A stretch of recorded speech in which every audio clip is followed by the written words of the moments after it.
Good afternoon. Abbas Shabir और मोहसिन एजाज एक दफ़ा फिर आपको वेलकम करते हैं और बात करेंगे जी पाकिस्तान की क्रिकेट पे। और इसके साथ साथ जो ओडीआई सीरीज़ ख़त्म हुई है, इंडिया वर्सेस श्रीलंका, श्रीलंका ने हैरान कुन तौर पे 2-0 से, आपको पता है कि ये सीरीज़ अपने नाम की है। इसके क्या मुहरक़ात थी, क्योंकि सीरीज़ से पहले हम सबका ये ख्याल था कि इंडिया कंफर्टेबली जीत जाएगा। लेकिन स्पिनर्स का बड़ा एज था श्रीलंका को और बड़ा फायदा उठाया है अपनी कंडीशंस का श्रीलंका ने। और इंडिया ने थोड़ा अंडर एस्टिमेट किया है श्रीलंकन टीम को, श्रीलंकन स्पिनर्स को। अगर नहीं भी आवाज भी तो उन्होंने शायद थोड़ा सा इजी ले गए। यार मोहसिन भाई, जब भी टीमें जो है वो बड़े टूर्नामेंट जीतती है ना, थोड़ी सी रिलैक्स हो जाती हैं, अपने आप को समझना शुरू हो जाती हैं कि पता नहीं हम क्या है। लेकिन क्रिकेट वो फॉर्मेट है, उसमें जब तक आप चल रहे हैं, बैट पैच आपकी टीम के ऊपर, आपके प्लेयर्स के ऊपर आ जाए तो आप फारिग हो जाते हैं। अब आप देखें ना, रोहित शर्मा, विराट कोहली, ये वही प्लेयर थे जो वर्ल्ड कप जीत कर आए थे, ये वही प्लेयर थे। और कल आप इनकी बॉडी लैंग्वेज देखें तो मुझे नहीं लग रहा था कि ये वही टीम है जो वर्ल्ड कप जीत कर आई है। तो थोड़ा सा अंडररेट कर लिया है इन्होंने श्रीलंका को। और भी था आवाज भी, तीनों जो वनडे मैचेस थे उनमें तीनों में टॉस जो है वो जीता श्रीलंका ने। और आपको पता है वहां पे टॉस जीतो मैच जीतो चल रहा था, यानी पहले आप खेलें 230-40 कर दें तो आप मैच जीत जाएंगे। क्योंकि हमने देखा इस सीरीज में कि जूं बॉल पुराना होता था बैटिंग मुश्किल हो जाती थी, और स्पेशली दूसरी इनिंग्स में और ज्यादा मुश्किल होती थी सेकंड फेज में, क्योंकि पिच थोड़ा सा फटता था। 50 ओवर की क्रिकेट में पिच बिहेवियर तब्दील करता है, 20 ओवर की क्रिकेट खासी मुख्तलिफ होती है। लेकिन अगेन जब आप क्लेम करते हैं कि हम बड़ी टीम है, हम चैंपियन टीम है, तो फिर आपको हर तरह की ओपोजिशन, हर तरह की कंडीशन, हर तरह की विकेट, हर तरह की सिचुएशन, पोजीशन, हर तरह की इस तरह की स्पिनिंग या हो या बाउंसी हो या स्विमिंग ट्रैक्स में आपको वहाँ पे जीतना होता है। इसी खदशे, इसी कंसर्न का इजहार भी किया गया है इंडियन कैप्टन रोहित शर्मा की तरफ से। उन्होंने कहा कि हमने स्पिन को अच्छे अंदाज से नहीं खेला, हमें बेहतर करना चाहिए था। बाद में ये चीज़ उन्होंने बड़ी इंपॉर्टेंट की बात, उसके ऊपर मैं चाहता हूँ कि आप अपना कमेंट करें। रोहित शर्मा कहते हैं कि जी सीरीज हार जाना कोई ऐसी बात नहीं है। एक तो उन्होंने कहा कि हम बेहतर कर सकते थे, श्रीलंका को भी क्रेडिट दिया कि वो अच्छा खेले, लेकिन उन्होंने कहा कि हमें अब ये करना होगा कि अगली दफा जब हमें इस तरह की सिचुएशन हमारे सामने या कंडीशंस आए, यानी स्पिनिंग या कोई भी टेस्टिंग कंडीशंस हो, तो हम उसके लिए बेहतर प्रिपेयर्ड हो। क्या कमेंट करेंगे? देखें, राहुल द्रविड़ जब तक थे टीम का शेप कुछ और था। आप जब ये बात कर रहे थे तो मेरे जहन के अंदर ये बात आई कि द्रविड़ जब टीम के हेड कोच थे और जिस तरीके से उन्होंने वर्ल्ड कप जीता, 2023 वर्ल्ड कप में भी वो टीम की जिस तरीके से कोचिंग करते रहे, उस वक्त टीम का शेप टोटली डिफरेंट था। अब नए कोच के साथ टीम का शेप थोड़ा सा डिफरेंट है। मुझे टीम के अंदर वो अटैकिंग चीज नजर नहीं आई। हालांकि श्रीलंका की टीम बिल्कुल अंडररेटेड टीम थी। श्रीलंका की टीम आपको पता है वर्ल्ड कप के अंदर भी किस तरीके से आउट हुई, 50 ओवर में बिल्कुल ही कहीं नहीं है, वो चैंपियंस ट्रॉफी के लिए भी नहीं क्वालिफाई किया। 2023 वर्ल्ड कप में भी श्रीलंका की टीम इसी तरह की थी। तो इसलिए अंडररेट इन्होंने किया है श्रीलंका की टीम को, जो कि बड़ी खतरनाक चीज है।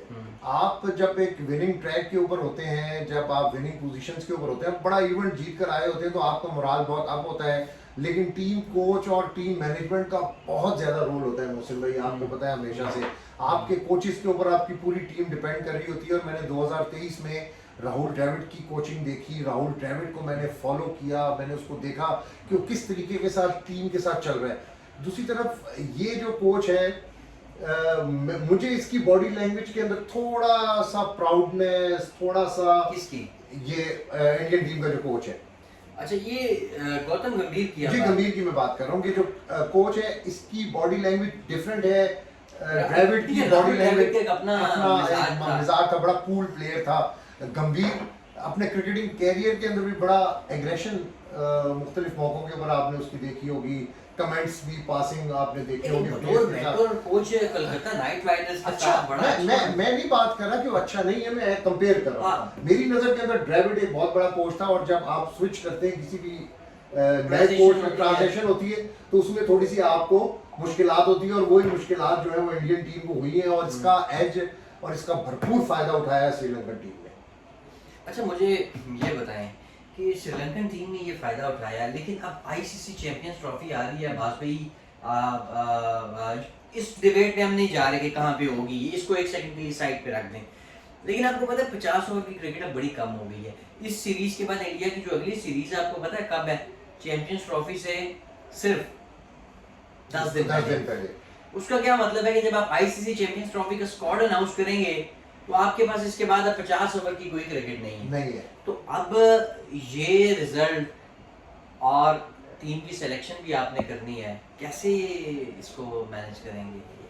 देखिए कि मैनेज होंगी चीजें जब आपका बेंच स्ट्रांग होता है ना, तो हमें बुमराह और हार्दिक पांड्या के आने से सिचुएशन काफी बेहतर हो जाएगी। और देखिए मोहसिन भाई, जब आपका बेंच स्ट्रांग होता है ना, फिर आपके लिए सिलेक्शन मुश्किल नहीं होती। सिलेक्शन कहाँ पे मुश्किल होती है? हमारे मुल्क के अंदर सिलेक्शन मुश्किल होती है जहाँ पे सिफारिश का कल्चर भी होता है, एक तरफ से प्लेयर की सिफारिश भी जारी होती है, एक तरफ से किसी और रीजन के कोच का प्रेशर होता है, एक तरफ किसी मेंबर का प्रेशर होता है, फिर लाइकिंग डिसलाइकिंग बहुत होती हैं। तो इसलिए हमारा बेंच स्ट्रेंथ स्ट्रॉन्ग ना होने की वजह से हमें बहुत सारी डिफिकल्टीज होती हैं। अगर हम इंडिया की बात करते हैं और क्रिकेटिंग नेशंस की बात करते हैं तो उसमें थोड़ा सा डिफरेंट है। प्रोसीजर टीम के अंदर आने का टोटली डिफरेंट है। बेंच स्ट्रेंथ उनका बहुत स्ट्रॉन्ग है, तो इसलिए इनको टीम में फर्क नहीं पड़ता। इनके 4 प्लेयर अच्छे बाहर भी बैठ जाए ना, तो फिर इनके जो बेंच के ऊपर 4 प्लेयर हैं ना, वो भी उसी तरह परफॉर्म करते हैं जिस तरह मेन टीम के प्लेयर्स परफॉर्म करते हैं। तो टीम की सिलेक्शन मेरे ख्याल में मुश्किल नहीं होगी। हाँ, पाकिस्तान के लिए टीम की सिलेक्शन बड़ी मुश्किल होगी। और आपने जो चैंपियंस ट्रॉफी की बात की कि जी कहीं भी हो जाए, क्यों जी कहीं भी हो जाए? नहीं, मैं सिर्फ क्योंकि देखें अगर श्रीलंका मैं जस्ट मिसाल दे रहा हूँ, जैसे एशिया कप में हुआ हाइब्रिड मॉडल जो आप बात कर रहे हो कि आप देखें कि चैंपियंस ट्रॉफी में, क्योंकि ये भी है ना कि होगी पाकिस्तान में, लेकिन हो सकता है कि इंडिया अपने आप वो बात कर रहे हैं ना कि इंडिया हाइब्रिड मॉडल के तहत किसी और मुल्क के अपने मैच नहीं, ऐसा नहीं होगा। अच्छा, आपकी नहीं मोहसिन भाई, देखिए इंडिया आएगा। देखिए हमारे जो व्यूअर्स हैं और जो इंडिया पाकिस्तान के फैंस हैं, अगर उनकी मर्जी के ऊपर ये क्रिकेट हो रही हो, इनकी मर्जी के ऊपर हो रहा हो, तो और बात है। देखिए चैंपियंस ट्रॉफी पाकिस्तान का राइट है और इंडिया को चैंपियंस ट्रॉफी में पाकिस्तान हर सूरत आना चाहिए। ये कोई बहाना नहीं है कि हम नहीं आएंगे। क्यों नहीं आएंगे भाई? आप क्यों नहीं आएंगे? क्यों हाइब्रिड मॉडल के ऊपर आप जाएंगे? यहाँ पे स्टेडियम्स बन रहे हैं, यहाँ पे हर किस्म की फैसिलिटीज है, व्हाई नॉट? आप क्यों नहीं आएंगे? तो मैं तो बिल्कुल इस चीज को रूल आउट कर रहा हूँ। जो कोई बात करता है करता रहे। मैं आज भी ये बात कर रहा हूँ कि चैंपियंस ट्रॉफी के लिए इंडिया हर सूरत में पाकिस्तान आएगी। और मैं आपको बता रहा हूँ कि बैक डोनेशन मीडिया के ऊपर चीजें ओपन नहीं हो रही है, क्योंकि मीडिया के ऊपर जब भी कोई चीज ओपन हो जाती है तो काम खराब हो जाता है। तो दोनों बोर्ड खामोश है। तो दोनों बोर्ड्स की कोई ऐसी बातचीत चल रही है और आईसीसी दरमियान के अंदर है। कुछ डिसाइड मेरे ख्याल में हो चुका है और होना है। अभी बहुत सारी चीजें रह भी गई हैं, लेकिन जो इनिशियल डिसीजन है ना, उसके मुताबिक मैं आपको दोबारा कह रहा हूँ मोहसिन भाई, चैंपियंस ट्रॉफी में इंडिया की टीम पाकिस्तान आएगी। देखिए अब देखा जाए तो सिर्फ और ये पाकिस्तान का राइट है, और ये पाकिस्तान का राइट है। अवार्ड किया हुआ है चैंपियंस ट्रॉफी, और इंडिया को हर सूरत आना चाहिए बगैर किसी बहाने के।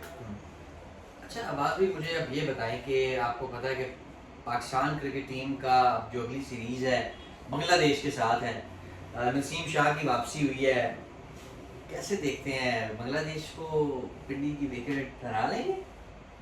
सही बताना है आपने मुझे। यार बैटिंग फ्रेंडली विकेट है रावलपिंडी की, आपको हमेशा से पता है। दूसरे तीसरे दिन कितने मैचेस हमने यहाँ पे देखेंगे, तीसरे चौथे दिन तो विकेट बिल्कुल टोटली यहाँ की चेंज होती है। यार अब बांग्लादेश को हरा के आपने क्या पाना है मुझे बताएं ना। बांग्लादेश को तो हम हरा देंगे। बांग्लादेश की टीम को भी हम अंडर एस्टिमेट नहीं करना चाहिए। वो सब कॉन्टिनेंट की टीम है, किसी वक्त कुछ भी कर जाती है। लेकिन पाकिस्तान को मैं एज दूंगा बांग्लादेश के ऊपर, क्योंकि हमें होम ग्राउंड का बड़ा एडवांटेज है, हमारे होम क्राउड का बड़ा एडवांटेज होगा।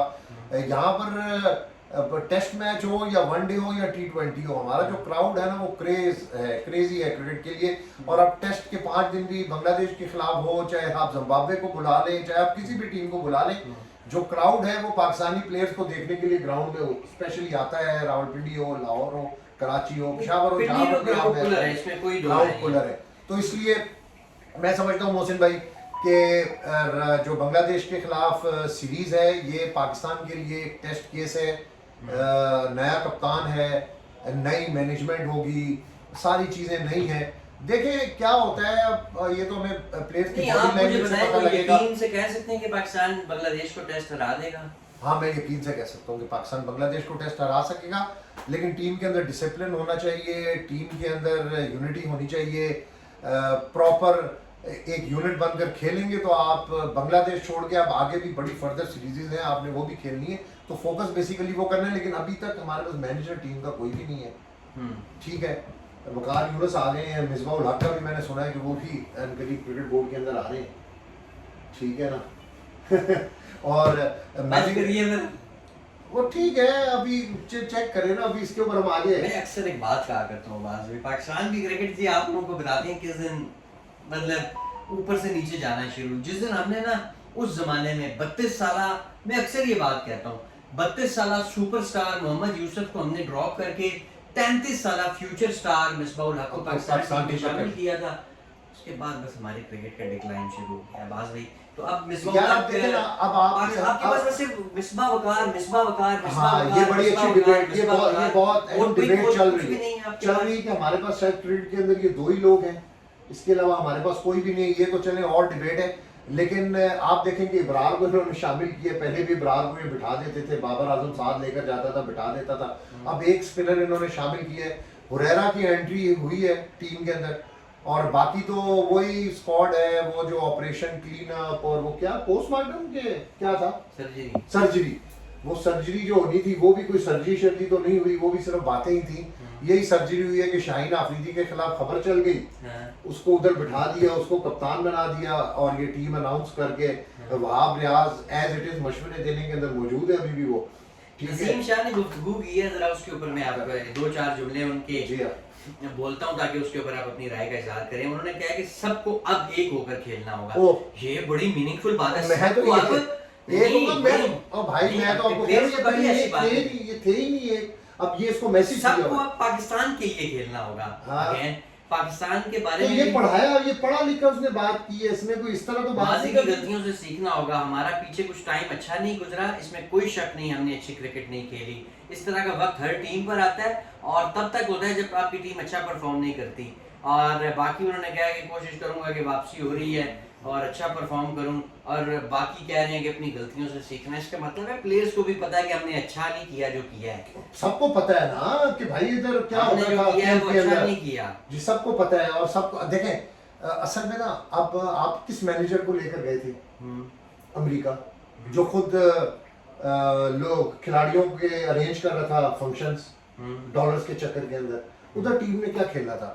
अब मुझसे भाई आपको एक सख्त मैनेजर की जरूरत है, बहुत ही सख्त मैनेजर की जरूरत है। नवीद अकरम चीमा का नाम चल रहा है।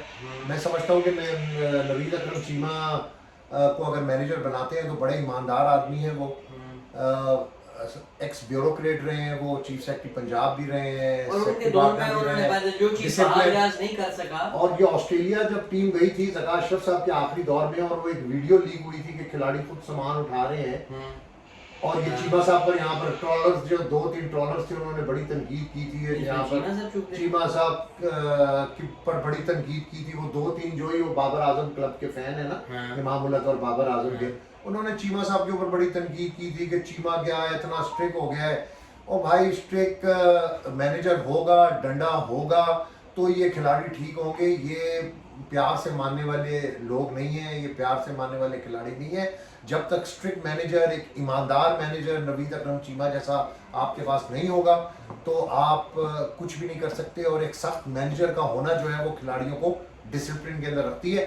तो मुझे इस किस्म की कोई वाइब्स आ रही हैं कि सख्त मैनेजर लाया जा रहा है, और नवीद अकरम चीमा का नाम भी इसमें निकल सकता है, शामिल है। बल्कि मोस्ट प्रोबेबली मुझे ऐसा लगता है कि ज़्यादा चांसेस हैं कि उन्हीं को होंगे, क्योंकि एक ईमानदार आदमी है, डिसिप्लिन्ड आदमी है, डिसिप्लिन कायम रखना जानते हैं, कायम रखवाना प्लेयर्स से जानते हैं। ऑलरेडी उनका बड़ा एक्सपीरियंस है पाकिस्तान टीम के साथ। 2012 में भी, 11-12 में भी वो टीम के मैनेजर रहे, फिर वो यहाँ पर टीम के मैनेजर बने ऑस्ट्रेलिया न्यूजीलैंड सीरीज के अंदर। और वहाँ पर चूंकि खिलाड़ी सारे बिखरे हुए थे ना, ये बाबर आजम ने एक अपनी लॉबी बनाई हुई थी, एक माफिया था बाबर आजम इटसेल्फ, तो उस माफिया ने नवीद अकरम चीमा के खिलाफ भी ट्रोलिंग सोशल मीडिया के ऊपर शुरू कर दी। वो शरीफ आदमी है, वो तो कभी बोलते नहीं, ना वो कभी ट्विटर के ऊपर है, ना सोशल मीडिया के ऊपर है, एक्स ब्यूरोक्रेट है।